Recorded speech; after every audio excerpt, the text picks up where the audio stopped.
함께 나누실 말씀은 출애굽기 21장 1절에서 11절까지 말씀으로 백성 앞에 세울 법규라는 제목으로 함께 말씀을 보도록 하겠습니다. 1절부터 읽어볼게요. 시작. 내가 백성 앞에 세울 법규는 이러하니라. 내가 히브리 종을 사면 그는 6해 동안 섬길 것이요 7째 해는 몸값을 물지 않고 나가 자유인이 될 것이며, 만일 그가 단신으로 왔으면 단신으로 나갈 것이요 장가 들었으면 그의 아내도 그와 함께 나가려니와, 만일 상전이 그에게 아내를 주어 그의 아내가 아들이나 딸을 낳았으면 그의 아내와 그의 자식들은 상전에게 속할 것이요 그는 단신으로 나갈 것이로되, 만일 종이 분명히 말하기를 내가 상전과 내 처자를 사랑하니 나가서 자유인이 되지 않겠노라 하면 상전이 그를 데리고 재판장에게로 갈 것이요 또 그를 문이나 문설주 앞으로 데리고 가서 그것에다가 송곳으로 그의 귀를 뚫을 것이라. 그는 종신토록 그 상전을 섬기리라.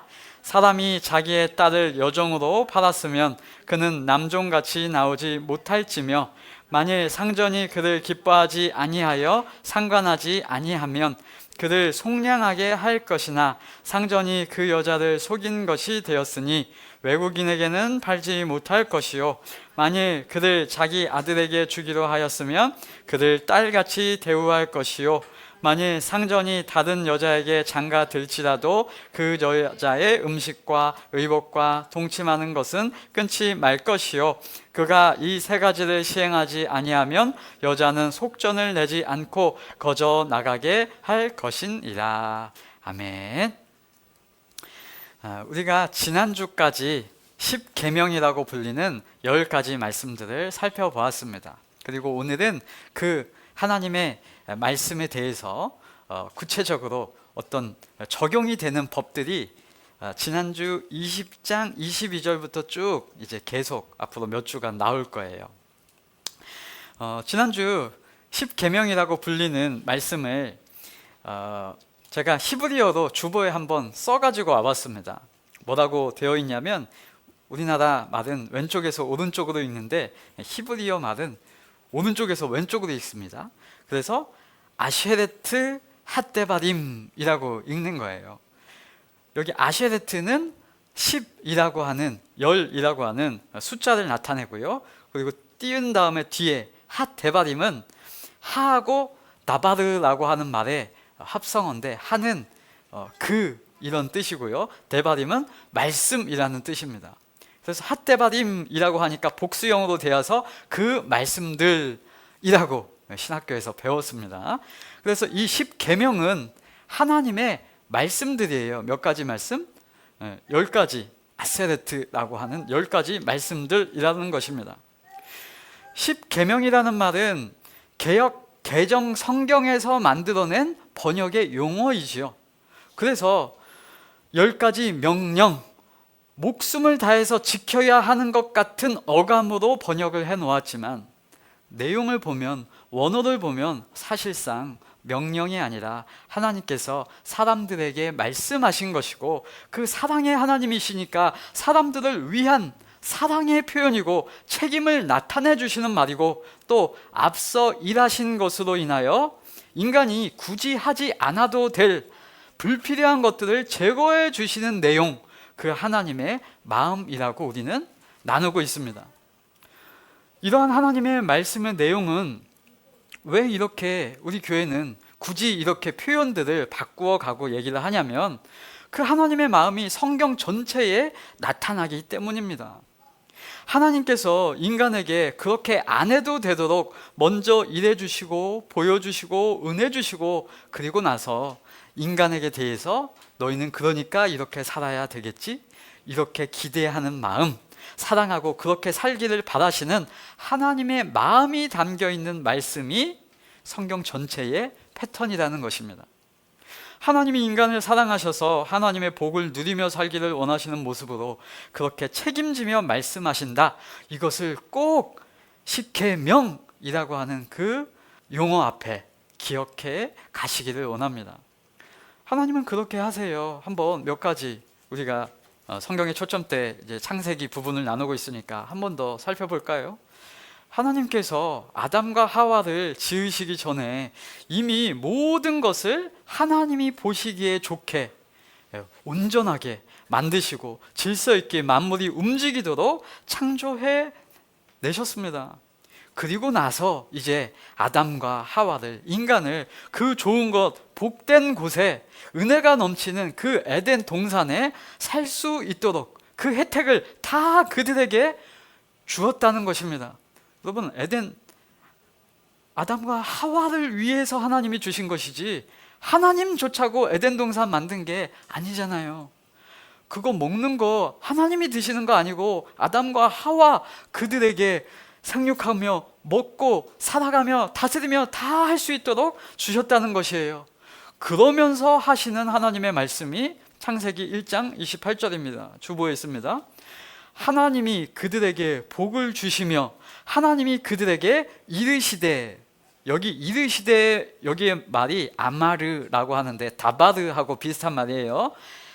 say입니다. say, 영어로 하면 말씀하셨다, 이르셨다 라고 하는 건데, 뭐라고 이르셨냐면 생육하고 번성하여 땅에 충만하라, 땅을 정복하라, 바다의 물고기와 하늘의 새와 땅에 움직이는 모든 생물을 다스리라 하고 아마르, 이르셨습니다. 말씀하셨습니다. 자, 하나님이 이르시되입니다. 여기서 이르신 것은 말했다라고 했죠. 그냥 말하는 것이 아니라 그냥 너희한테 이 책임을 던져준다 이렇게 얘기하시는 게 아니라 어떻게 하시며 말씀하셨습니까? 앞에 나오죠. 복을 주시며 말씀하셨습니다. 복만 주신 것이 아니라 이미 인간이 있기 전에 창조된 모든 생물을 그들이 다스릴 수 있도록, 다스릴 것이 있도록 이미 생물을 주시고 제공해 주시면서 말씀하셨습니다. 여러분, 이것이 하나님의 명령처럼 들리시나요? 상명하복처럼 들리시나요? 아니면 하나님의 마음, 하나님의 사랑, 하나님의 기대와 하나님의 축복을 말씀하시는 것처럼 들리십니까? 저는 후자예요. 저는 후자. 그런데 어떤 신학자들은 이것을 뭐라고 표기하고 뭐라고 말했냐면 하나님의 문화 명령이다 라고 말하기도 한다는 것입니다. 여러분, 그러나 하나님은 이 사람에게 성경을 읽어보고 내용을 살펴보면 명령을 내린 것이 아닙니다. 표현상으로 명령형이에요. 명령형 말을 하면서 얘기를 하죠. 그런데 여러분, 명령 어구라고 하더라도 사람은 마음이 통하고 뉘앙스가 전달되는 것이 사람의 말이잖아요. 그러니까 그 뉘앙스를 잘 살펴봐야 되는 것입니다. 여러분, 우리는 그렇게 살아갑니다. 어떤 사람이 이렇게 말하면 잘 먹고 잘 살아라 라는 말에도 정말 이 사람의 관계성 속에서, 관계가 좋은 상태에서 아이고 설날이니까 잘 드시고 잘 먹으시면 좋겠습니다 하고 선물을 주는 거하고, 어떤 사람은 관계가 안 좋아, 사이가 안 좋아, 그런데 싹 던져주면서 잘 먹고 잘 살아라, 네, 똑같은 말이 기록되어 있다고 하더라도 그것의 뉘앙스를 우리가 파악하는 것이 중요하다는 것이죠. 다르니까요. 성경 말씀을 보실 때 이게 그냥 무작정 하나님이 던져주신 하나님의 명령이다 라고 생각하시면 그 생각에 사로잡혀서 자신도 그 말씀을 들을 때 경직될 것이고, 그 말씀을 이제 남한테 전할 때도 그것은 법규다, 그것은 사법적 틀 안에 있는 하나님의 명령이다, 그거 안 지키면 너희가 하나님의 뜻을 지키지 않는 자가 되는 것이다 라고 강압하게 될 것입니다. 그냥 하라면 해, 인간은 자신을 만들어 주신 하나님께 복종해야 돼, 아니면 이거 하나님 말씀 안 들으면 이게 뭐야, 명령, 목숨을 다해서 지켜야 되는 거야, 안 그러면 다 죽는 거야, 목숨 다해 지켜.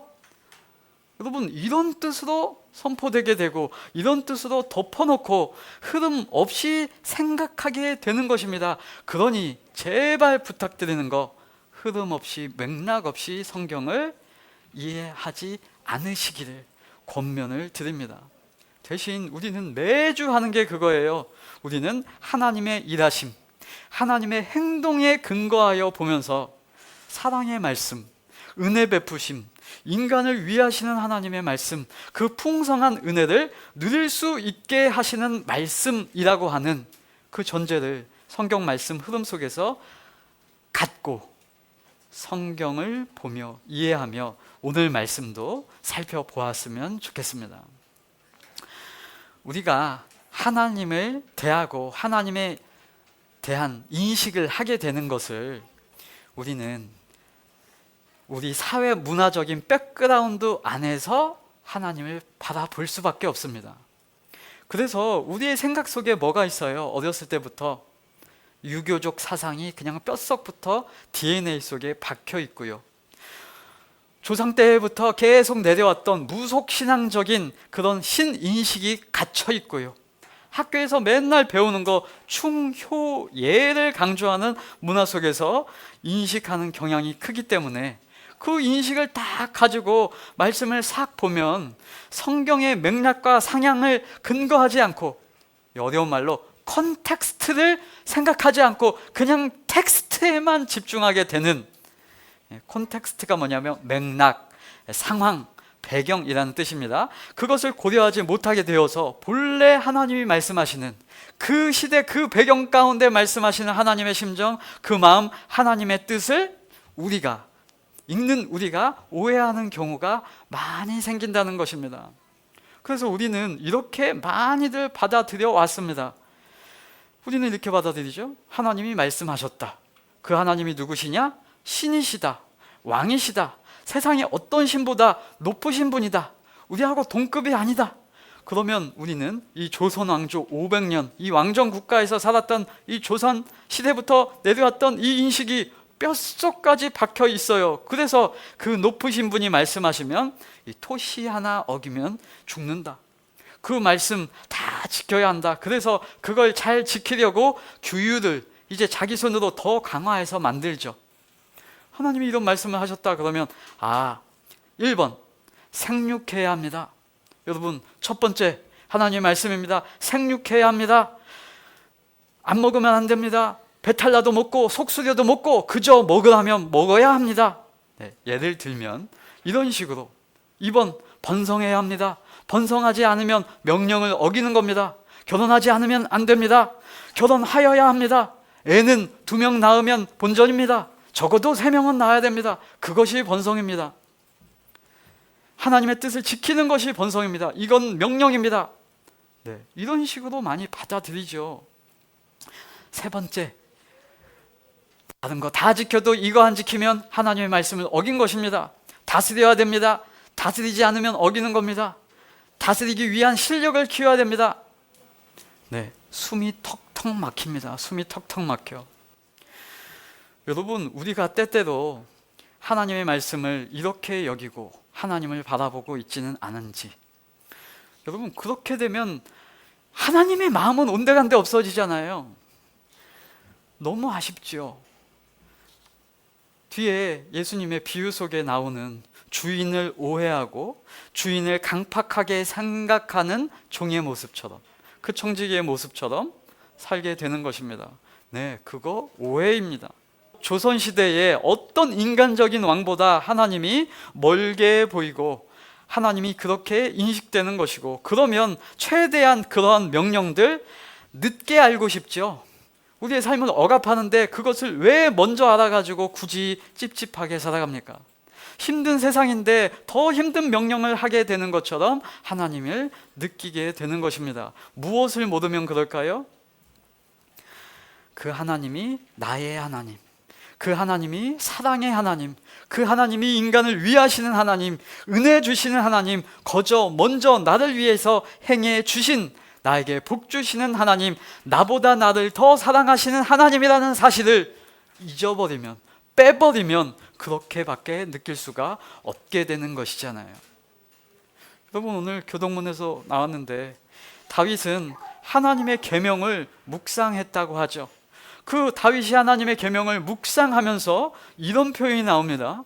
그 하나님의 말씀이, 그 하나님의 계명이 꿀송이보다 더 달다고 고백합니다. 여러분, 어떤 사람이 법조문을 읽고 꿀송이처럼 달게 느낄까요? 어떤 사람이 명령이라는 것을 듣고 그것이 정말 좋다라고 느낄까요? 명령을 딱 들었어. 그러면 스윗하다, 사랑이다 하고 느낄 수 있을까요? 여러분, 헌법 법조문을 읽으면서 달다, 맛있다, 재밌다 하고 느끼십니까? 아니죠.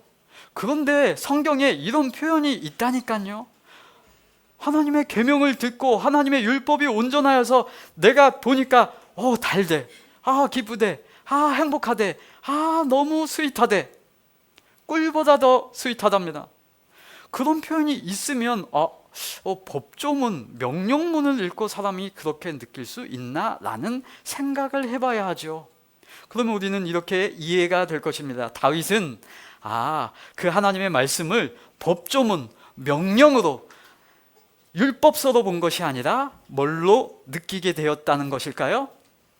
그 하나님의 사랑의 마음이 들어있는, 평안케 하시는 말씀, 하나님의 그 사랑의 언어로 보았다는 것입니다. 여러분, 그것을 우리가 이렇게 성경을 읽어야 하지 않겠습니까? 네, 오늘 본문 그렇게 한번 바라보면 좋겠습니다. 출애굽기 21장 1절 제가 다시 한번 읽어볼게요. 네가, 여기서는 모세에게 지금 하나님께서 흑암 가운데 말씀하시는 내용이 이어지죠. 네가 백성 앞에 세울 법규는 이러하니라 라고 말합니다. 자, 여기 21장 1절을 또 사람들이 딱 읽는 순간 마음이 냉철해지고요, 마음에 온기를 잃게 되는 경우가 있습니다. 어떤 표현 때문에 그래요?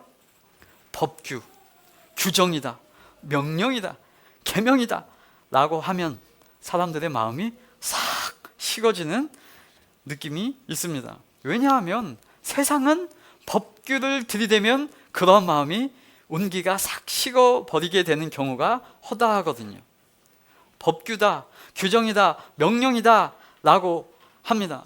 여러분, 이 사법적 영역으로 들어가면 사랑이니 은혜니 이런 것을 언급할 수가 없습니다. 제일 무서운 말이 그거 아니에요. 사람들하고 살아갈 때 법대로 합시다.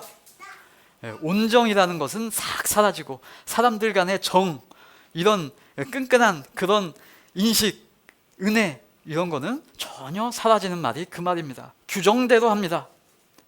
그 말을 그렇게 사람들이 썼습니다. 세상에 여러분, 사람들은 어떻게 그런 것을 사용하냐면, 세상에 문제가 있는 어떤 현상들을 해결하기 위해서 크게 사람들은 두 가지를 바꾸면서 이렇게 사회가 유지된다고 합니다. 어떤 사회적 문제가 생겼다 그러면 먼저는 사람을 바꾸자 그런답니다. 문책성 인사를 하는 거죠. 지금 그 사람이 잘못해서 그 일을 벌였으니까 담당자 누구냐, 그 인사 조정을 해라, 담당자를 교체하는 것입니다. 그래서 사람들이 수없이 많이 바꿔냅니다. 나라에 문제가 있다, 그럼 어떤 문제가 있던 사람, 그 사람 때문에 그렇다 생각하면 사람들이 그 사람을 바꿔냅니다. 쿠데타를 일으키기도 하고 데모를 하기도 하고 정권 심판으로서 선거로 바꾸기도 합니다. 여러분, 그러나 그 일을 한다고 유토피아가 될까요? 역사적으로 보면, 이 흐름적으로 보면 잘 되는 것 같다가도 또 어느샌가 여러 가지 사람들의 문제는 계속되고 발생하죠. 그러니까 이제 사람들이 그 사람이 그 사람이구나 하고, 이제 사람을 바꿔도 별 수 없다, 고이니까 썩더라 라고 하면서, 그 사람이 그럴 줄 몰랐다 라고 하면서 이제 제도를 바꿔야 한다고 합니다. 규범을 명확하게, 법과 제도를 명확하게 하자고 한다고 합니다. 제도를 바꾸고 시스템을 바꾸고 법을 바꿔서 이제는 더 이상 그 사람이 바꿀 수 없는 그 시스템, 규범, 법제, 사법화를 만들자고 합니다. 그런데 여러분, 많은 경우 보시잖아요. 네, 그것도 온전하지 못합니다. 미국의 총기 규제로 인해서 문제가 많이 생기는데요, 총기를 규제하자는 법을 만들어야 한다라고 하는데, 그 법을 만들기 위해서 헌법이 그것을 규정하지 않고 있으니까 그 헌법도 고쳐야 한다라고 합니다. 그런데 그 헌법을 유지하고 지탱해 가는 그 사법 시스템을 이루고 있는 사람들의 주장이 바뀌지 않아요. 그것을 바꿀 마음도 없어요. 그러니까 이제 또 그 사람을 바꿔야 한다. 사람을 바꾸자 하더니 그걸로 안 되니 또 시스템과 제도를 바뀌고 규범을 바꾸자. 네, 이게 계속 반복됩니다. 여러분, 세상이 역사가 이미 증명합니다. 두 가지 모두 해결책이 아니라는 사실은 역사 속에서 무수히 반복해 왔습니다. 여러분, 하나님이 이것을 모르실까요? 그래서 오늘 하나님이 이 규범으로 인간을 바꿔보고자 이 법규를 인간에게 주신 것일까요? 하나님도 인간하고 똑같이 행동하시는 것일까요? 여러분, 인간의 본질적인 부분이 해결되지 않으면 인간의 문제는 풀리지 않는 것입니다. 성경에서 하나님은 무엇을 행하셨는가, 어떻게 행하셨는가를 우리는 바라보아야 합니다. 오늘 읽은 본문을 딱 읽고 사람들은 일반적으로 구약시대의 출애굽기에서 하나님이 오늘 법규를 정하셨다고 생각합니다. 왜요? 그렇게 표현이 나오니까요. 그러니까 그 구약은 그 시대에 맞는 법이고 신약은 이제 상황이 바뀌었기 때문에 구약의 법이 적용되지 않는다라고 말합니다. 그러나 하나님은 법이나 제도를 통해서 인간에게 자유와 안식과 평안을 누릴 수 있다고 생각하여서 그 규정이나 법을 주신 게 아니라는 것입니다. 성경에 나오는 규범, 법 나오는 것은 사실상 우리가 사회적으로 생각하는 그런 법, 규정, 법, 제도와는 다른 모습, 다른 인식으로 이해해야 한다는 것입니다. 하나님의 법규라는 말, 여기에서 여러분 어디에 강조가 있을까요? 하나님이 법을 주신다, 하나님의 법규를 주신다 라고 얘기할 때 어디에 강조점이 있냐면 하나님이 주신 법규, 그러니까 이 법을 잘 지켜야 된다, 이게 아니라 우리는 어디에 강조를 해야 돼요? 하나님이 주셨다라는 것에 강조를 해야 하는 것입니다. 그 법규를 말씀하신 분이 하나님이시다라는 것입니다. 하나님은 이 법으로 세상을 좋게 유지시킬 수 있다고 생각하지 않으시고요, 이 법규를 주신 하나님을 알아야 한다고 성경은 강조하는 것입니다. 법과 제도, 그것이 강조가 아니라 정작 하나님이 강조하시고 성경이 강조하는 것은 하나님, 그 하나님의 마음, 그것이 강조라는 것입니다. 그래서 성경에 나오는 법규와 같은 내용은 여러분 읽어보시면 허점이 많고요, 이상한 점도 많아요. 즉 하나님의 마음이 아니고서는 지켜질 수 없으며 도무지 제대로 시행될 수 없다는 것을 우리가 이해하셔야 합니다. 자, 여러분 한번 이 하나님을 빼고 법 자체만, 이 조문만 한번 살펴보십시다. 하나님의 마음을 빼고 법규적으로 한번 읽어보면 희한한 내용들 많습니다. 2절에 너가 히브리 종을 사면 그는 6해 동안 섬길 것이요 7째 해에는 몸값을 물지 않고 나가 자유인이 될 것이며 라고 말합니다. 어라? 지금 종을 사고 팔아요. 사람을 사고 팔아요. 게다가 히브리인 같은 민족끼리도 종과 자유인이 있는 것입니까? 그럼 하나님은 지금 이 법규를 주신 분이 하나님이신데 하나님은 노예 제도를 지금 제정하고 계신 것입니까? 더 볼까요? 7절 사람이 자기의 딸을 여종으로 팔았으면 그는 남종같이 나오지 못할 것이며. 자, 남의 집에 지금 딸을 팔기도 하고요, 여종으로 여자를 사고 팝니다. 결혼 거래를 하고요, 지금 인간 남녀가 평등하지 않게 나오는 것 같습니다. 하나님은 지금 성적인 것에 대해서 불평등을 조장하시는 분이신가요? 하나님도 가부장적인 분이신가요? 우리 조선시대처럼 그렇게 여자를 하대하는 상황인가요? 더 한번 볼게요. 12절에 이런 얘기도 나옵니다. 다음 주에 볼 건데 사람을 쳐 죽인 자는 반드시 죽일 것이나 라고 나오고 15절에 자기 아버지나 어머니를 치는 자는 반드시 죽일지니라. 하나님은 살인을 허용하시나요? 사형제도의 도입인가요? 세상 사람들은 하나님이라고 하는 이해 없이 이러한 구절들을 보면 당연히 오해하고요. 기독교에 대해서, 하나님에 대해서 독단적이다, 배타적이다, 여성을 비하한다, 가부장적이다, 이상하다라고 시비를 걸 수 있습니다. 네, 법조문, 율법서도 보면 당연히 이상하고요. 당연히 우리도 그것에 대해서 희한하게 느낄 수밖에 없습니다. 이것이 과연 인간을 사랑하시는 하나님의 법이냐라고 따질 것입니다. 그런데 저와 여러분이 한번 생각해 보아야 합니다. 하나님은 그런 분이십니까? 하나님이 여인을 하대하십니까? 하나님은 노예제도, 인간을 그렇게 인권을 유린하시는 하나님이십니까? 네, 그것이 아니라고 한다면 우리는 성경을 어떻게 읽고 그 내용을 어떻게 이해해야 하는 것일까요? 자, 하나님의 법규에서 그 말씀의 핵심은 법이 아니라 하나님이라고 얘기했습니다. 그래서 그 법과 규정을 실제적으로 운영하려고 하면 필수적인 것이 그 하나님의 마음으로 그 법을 이해하고 그 하나님의 생각, 하나님의 성품으로 그 법을 받아들이는 마음이 필요한 것입니다. 이것이 빠지면 성경에서 나오는 법규, 조항들은 아무 소용이 없습니다. 아무 소용이 없어요. 하나님이 계셔야 하고 하나님의 백성들이 하나님을 알고 그 하나님의 마음을 알고 있어야 가능한 것이 오늘 하나님의 법규라는 것입니다. 그런데요, 더 나아가서 하나님의 마음을 가지면 사실상 이런 법조문이 나타나는 말이 규정을 넘어서 그 하나님의 의도와 뜻, 마음이 이미 드러나며 살게 되는 것입니다. 그래서 이 법과 규정 자체가 필요 없게 되는 삶이 되는 것이죠.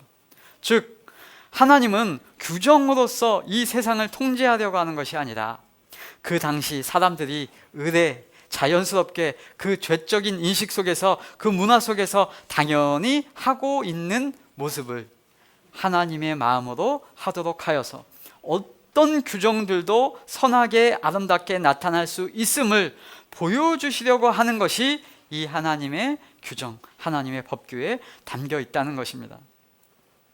여러분, 하나님의 말씀이 법처럼 등장했던 십계명도 사실상 전혀 명령이나 법조문이 아니었던 것을 우리가 보았습니다. 왜냐하면 출애굽기 1장에서 19장까지 하나님의 일하심으로 인해서 그런 인간의 종교적 죄적 행동을 안 해도 될 수 있도록 하나님께서 책임지시고 그 책임에 대한 인간의 삶을 반응으로 기대하는 말씀이라고 했습니다. 뭐뭐 하라, 뭐뭐 하지 마라를 넘어서 할 것이 없잖아, 할 필요가 없잖아, 그렇게 안 하는 것이 좋잖아를 이미 말씀해 주시고 보여주시고 확증하고 선언하시는 내용이었다고 했습니다. 그런데 그 하나님의 일하심을 알지 못하면, 출애굽기 1장에서 19장까지 하나님의 마음을 알지 못하면 남는 건 하나예요. 법조문, 율법서, 법과 규정과 명령만 남는 것이고, 오늘 말씀도 하나님의 일하심이 없으면 규제 조항, 하나님이 없는 법규, 인간들의 행위, 죄적인 인식만 남게 되는 것입니다. 그러면 다시 본문으로 돌아가서 오늘 말씀이 하시는 내용이 무엇인가, 무엇을 말하는가를 함께 이해해 보도록 하겠습니다. 자, 성경에 나와 있는 이 규범들, 이 법규들이 있죠. 여기에서 이 컨텍스트를 우리가 한번 이해해 볼 필요가 있습니다. 그 상황, 맥락, 그 사회 인식을 한번 생각해 보아야 한다는 것입니다. 이 규정에서 나와 있는 내용들 중에서 사람들을 사고 파는 것, 종으로 사람들을 돈 주고 이렇게 부리는 것, 여인을 하대하는 것 같은 이런 모습은 하나님이 그렇게 정하셔서 하라고 권면하시는 것이 아니라 그 당시 사람들의 문화적 이해, 사람들의 죄적 수준, 인식의 내용이 그렇기 때문에 그 내용이 배경적으로 기록되어 나오는 것이라는 겁니다. 사람을 종으로 사고 파는 것은 하나님이 규정하시는 제도가 아니라 사람들이 이미 그렇게 하고 있는 사회 모습이라는 것이죠. 여러 부인을 두는 것, 여인을 사고 파는 것, 그러한 것은 하나님이 정하셔서 만든 제도가 아니라 당시 문화 속에서 사람들이 죄적으로 타락하여서 그렇게 인식하고 생활했던 방식이 나오는 것입니다. 그 인간들의 인식, 문화, 상황 속에서 하나님이 말씀하시는 내용, 그게 2절입니다. 다시 읽어볼게요. 네가 히브리 종을 사면 그는 6해 동안 섬길 것이요 7째 해에는 몸값을 물지 않고 나가서 자유인이 될 것이요 입니다. 여러분, 이게 그 당시 듣는 사람의 인식 속에서는 파격적인 내용이라는 겁니다. 여러분, 사람은 내가 돈이 많아가지고 사람을 종으로 사잖아요. 그러면 6해만 섬기게 하고 7째에 풀어줘요. 종신토록 섬깁니까? 종신토록 부려먹습니까? 죄적인 마음을 가지고 한번 생각해 보세요. 옛날 중세시대 또 더 고대 시대를 생각해 보세요. 내가 저 사람을 종으로 생각해서 내 돈 주고 샀어요. 인권이 어디 있어요? 그렇게 샀어요. 그러면 얘를 왜 풀어줘요? 내가 돈 주고 샀는데 라는 인식이 가득한데 하나님의 말씀이 등장하는 겁니다. 6해만 너 섬기게 하고 7째는 아무것도 값 지불하지 말고 풀어줘. 자유인이 되게 해. 이게 센세이션이라니까요. 사람들은 안 놔줍니다. 내가 얼마 주고 샀는데 놔줘. 아주 죽도록, 죽을 때까지 부려먹고 사는 겁니다. 이때 하나님께서 2절처럼 말씀을 하시는 겁니다. 그러지 말고 6해 동안 종을 사다가 그렇게 해. 그런데 7째에는 값없이 내보내라. 여러분, 이렇게 하면 이제 하나님의 법규를 주신 거니까 그렇게 그것을 지키면 법규는 지킨 거죠. 그런데 이렇게 한번 생각해 봅시다. 더 나아가서 하나님의 마음을 가진 사람이 어떻게 할 거냐면, 하나님의 마음을 가진 사람은 종을 사왔을 때 6년간 종으로 부려먹는 것이 아니라 이제 어떻게 할 거예요? 네, 동료처럼, 가족처럼, 우리 가족의 일원처럼 대하며 살아갈 것입니다. 그러면 혼자 왔으면 이제 혼자 나갈 수 있고, 나이 들어서 혼자 왔다가 이제 나갈 수 있는데, 사람들은 그 사람에게 종이니까 아내 줄 생각을 안 할 겁니다. 그런데 성경에서는 뭐라고 해요? 종에게 아내를 주는 내용이 나오고, 그래서 7년이 되었다 그러면 5절에 또 이렇게 나옵니다. 내 상전과 내 처자를 사랑하니 나가서 자유인이 되지 않겠다 라고 하면 어떻게 해라?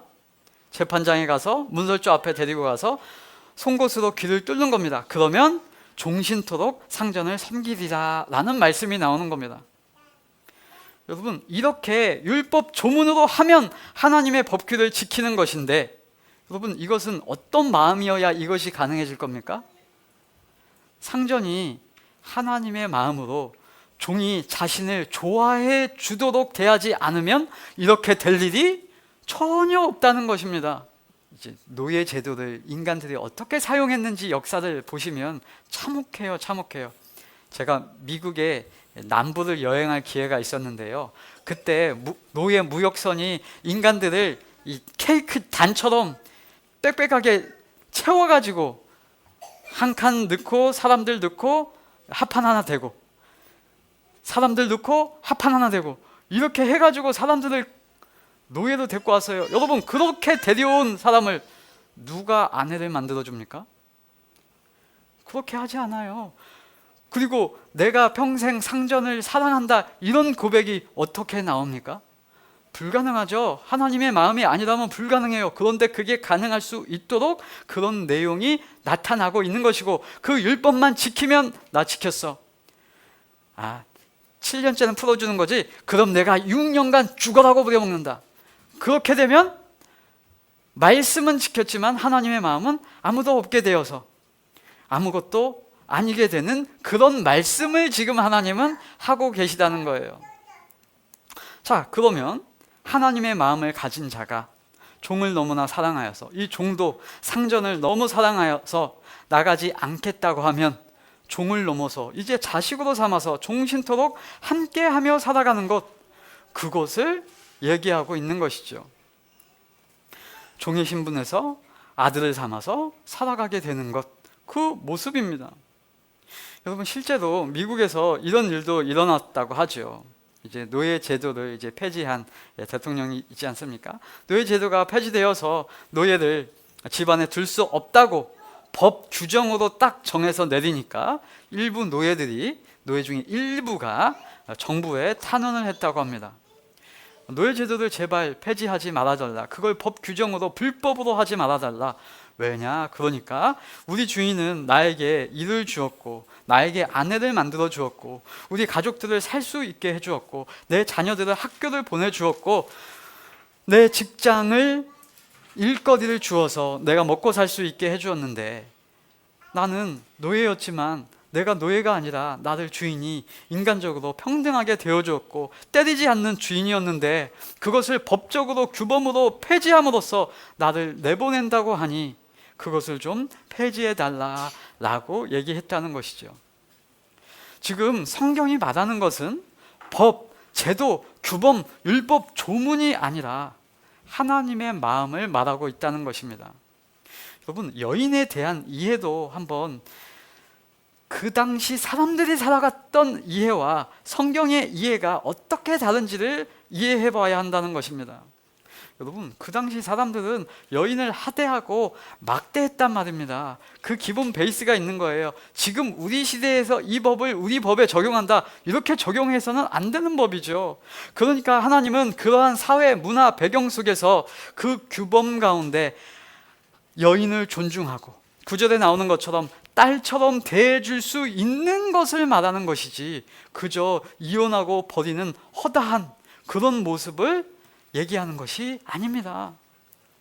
그렇게 되지 않도록 최소한 너가 책임지도록, 그에게 이혼하게 되는 그런 모습이 있더라도 책임지고 너의 먹을 것을 공급하게 하는, 그 여인을 최소한 배려할 수 있게 해주는 인간 행동을 말하는 것, 더 나아가 그 너머에 하나님의 마음을 얘기해 주고 계시다는 것을 이해해야 합니다.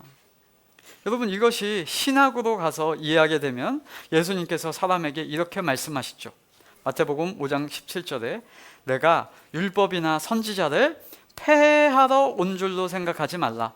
폐하러 온 것이 아니요 완전하게 하려 함이라 라고 말합니다. 여러분, 그런데 왜 예수님이 이렇게 말씀하시는지 알아야 돼요. 그 당시 바리새인 율법사는 예수님이 어떻게 하는 자라고 생각했다? 율법을 폐하는 자, 선지자들의 말을 다 뒤듣는 것처럼 느꼈단 말입니다. 그러니까 나는 그렇게 온 것이 아니다라고 말하죠. 왜 그들은 그렇게 느꼈을까요? 바리새인들은 뭐에 집중했기 때문에? 선지자에 집중했고 그 법규, 율법, 조문에 집중했기 때문에 그렇습니다. 아니요. 구약과 신약은 다른 얘기를 하는 것이 아니고, 지금 하나님이 지금 모세에게 말씀하시는 이 법, 규범, 법규와 예수님이 오셔서 말씀하시는 마음, 하나님의 은혜는 결코 다른 것이 아니라는 것입니다. 언제나 지금도 이 출애굽기에서도 하나님의 일하심, 하나님의 마음, 인간을 위하심을 얘기하고 있다는 것이고요. 신약의 예수님도 인간을 위해 주시며 인간을 사랑하시며 인간을 공급해 주시는, 고쳐주시는, 사랑하시는 예수 그리스도의 사랑을 얘기하고 있는 것입니다.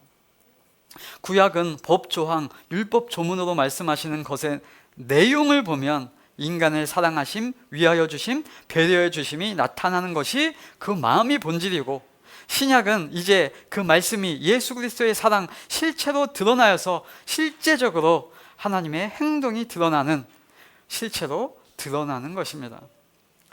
그래서 예수님이 율법을 온전하게 하는 것이 뭐예요? 곧 하나님의 마음을 실현하는 것이고, 하나님의 마음이 율법 거기에 담겨 있었던 것입니다. 그게 사람들이 변질시켜서 자신의 율법 조문으로 만들어서 사람들을 억압하는 그 규범을 강조했던 것을 다시 바르게 세워가시는 예수님의 온전케 하심이 드러나는 것입니다. 하나님이 말씀하신 규범을 사람들이 어떻게 했어요? 사람들은 하나님이 아니라 규범에 집중했습니다. 규범을. 그래서 이 이스라엘 사람들이 어떻게 했어요? 하나님이 이렇게 말씀하신 바를 613가지로 체계화해가지고 율법 조문서를 만들어서 그것을 지키려고 했습니다. 그 끝이 유대교이고 그 끝이 바리새인의 모습이 되었고, 그렇기에 예수님의 일하심을 인정하지 않게 되는 것입니다. 아니, 안식일에 일하지 말라 라고 했는데 하나님을 기억하는, 하나님이 공급하신다라고 하는 고백, 그 하나님을 알게 하는 마음으로 이해하지 않고 일하지 말라라고 하는 조문으로 적용해 버리니까 예수님이 안식일에 병자를 고쳐주시고 하나님의 일하심을 나타내시는 것이 불법이다라고 말하는 지경에 오게 된 것이죠. 유월절에 일하지 말라고 하니까 실제로 부칙으로 일하지 않는 것은 무엇인가를 사람들이 고민했고, 그러면 일하는 것은 땀 내지 말아야 하는 것이고, 걷지 말아야 되는 것이고, 걸으면 어디까지 걸어야 그게 일이 되는 것이고, 움직이지 말아야 하는 것이고, 그런 희한한 말들이 나오게 되는 것. 그래서 그 규정에 집중하게 되는 것입니다.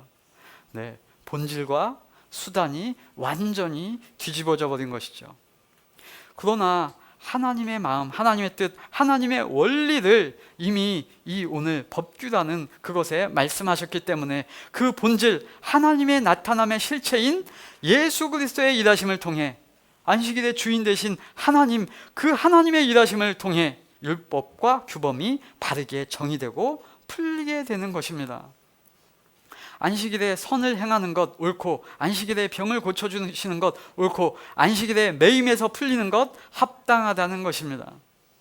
하나님은 구약에서도 인간을 위하시는 마음으로 지금 말씀하고 계시고, 신약에서도 하나님은 예수 그리스도를 통하여 인간을 사랑하시는 마음으로 구원을 행하셨습니다. 그래서 이것을 딱 정리해 보면 한 가지 마음으로 되는 것이죠. 빌립보서에서 이렇게 말하죠. 2장 5절에 너희 안에 이 마음을 품으라. 곧 그리스도 예수의 마음이니. 여러분, 오늘 이 하나님의 법규다라고 하는 내용을 이 율법서를 지키려고 하는 마음으로 하시면 희한해집니다. 저적인 마음으로 그래, 내가 6년간은 해준다, 7년째는 자유되기 전에 내가 6년간은 부려먹는다, 이렇게 되어지는 마음으로 한다면 하나님의 마음을 오해한 것이고 잘못 이해한 것입니다. 오히려 하나님의 마음, 예수 그리스도의 마음, 하나님의 성품으로 모든 사람, 모든 상황, 모든 환경 가운데 적용하는 것, 그것이 인간을 자유케 하고 인간을 평화롭게 하며 아름답게 하나님의 나라를 완성해 가는 것이다 라고 이해하는 것이 옳죠.